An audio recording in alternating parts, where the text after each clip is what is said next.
పాడు తమ్ముడు అంది వాడు చాలా మంచోడు. గట్టిగా చప్పట్లతో వాడిని స్వాగతం పలుకుదాం. థ్యాంక్ యూ అన్న. ఇక్కడికి విచ్చేసిన నా జాతి బిడ్డలందరికీ పాదాభివందనాలు తెలుపుతూ జై మాదిగా, జై మాదిగా. హలో హలో దండేరై మోగరే తరువులేస్తూ మీరంతా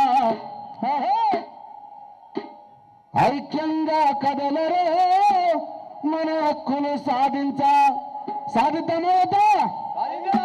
గట్టిగా చేతులెత్తారనా? సాధితమవుతా.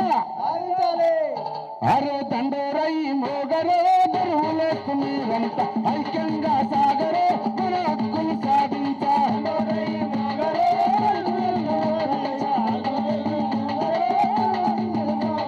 దండోరై మోగరే దరువులేస్తూ మీరంతా ఐక్యంగా కదలరే, మన హక్కులు సాధించా.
దయచేసి